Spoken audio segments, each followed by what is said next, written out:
tous. 1FM Comedy Club. Comedy Club. Comedy Club. C'est le Comedy Club avec Eric Lecoultre aujourd'hui. Comedy Club. Le 1FM Comedy Club. Bien le bonjour, monsieur Eric Lecoultre, comment ça va? Salut, ça va bien.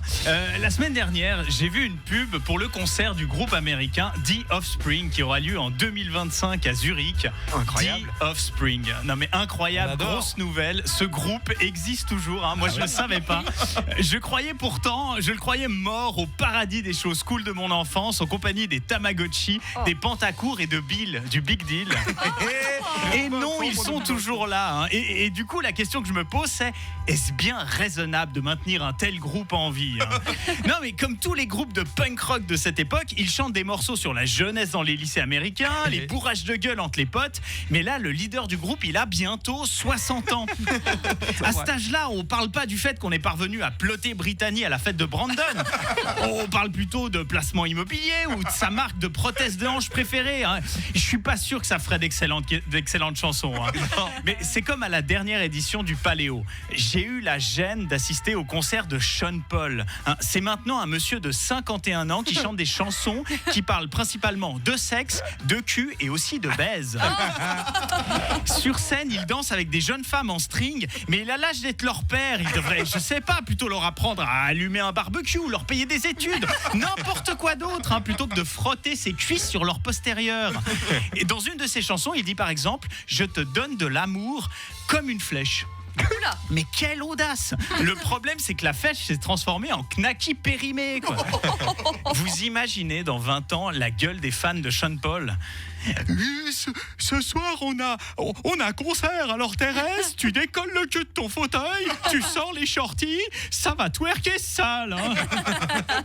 Non, on doit mettre un âge limite pour les chanteurs. Et en vrai, je sais, c'est injuste, hein, car dans la plupart des métiers, on peut continuer, même quand on devient vieux. Hein. Personne ne s'est jamais dit « Aïe, ce vieux plombier est quand même un peu passé de mode. Hein. » Sauf si c'est évidemment dans le cadre d'un film pornographique. Hein, là, mais là, c'est autre chose. Et il y a aussi la notion du comeback. Ça se fait pas mal pour les vieux chanteurs de revenir, hein, pour une dernière tournée, ce qu'on imagine moins avec d'autres professions. Hein. Alors voilà, si je vous ai réunis, c'est pour vous faire une grosse annonce. J'ai décidé de faire mon retour dans le monde de la comptabilité d'entreprise. Mais enfin, Jérôme, t'es parti il y a 2 ans à cause d'un burn-out. On t'a remplacé depuis. Tu peux pas revenir comme ça. Ah, mais c'est con, parce que j'avais prévu de vous faire un best-of avec mes plus beaux tableaux Excel de ma carrière. Enfin voilà, vous me trouvez peut-être sévère avec les vieux chanteurs, hein, mais si on met pas de limite, où va-t-on, hein? Je pose la question. Demain, le chanteur Jordi va faire un comeback à 36 ans pour chanter Dur d'être bébé. Et franchement, je crois que personne n'est prêt pour ça. À la prochaine. Merci, bravo Eric Lecoultre. Nous, on est toujours à fond avec Offspring, on les a même vus ensemble avec Benjamin il y a 2 ans au Caribana Festival, tu vois. Et je dois dire qu'ils ont pris un petit coup de vieux sur scène. Mais c'est pas grave. Il n'y a pas de décalage entre l'énergie de leurs chansons le problème, et leur... moi, ce que je trouve chez les groupes de punk rock, c'est les cheveux décolorés en pic. Tu sais, avec le gel Viveldop fixation extrême. Ça se fait plus, ça. Et ils ont toujours ça, pour ceux qui ont encore des cheveux. Et ça c'est un peu bizarre. Ça fait un peu bizarre, ouais. Mais fait marquant un peu. Ce qui n'est pas un problème pour toi, Eric. Non, du coup. non, moi c'est indémodable. Le crâne rasé. Fait marquant, le chanteur, il est doctorant.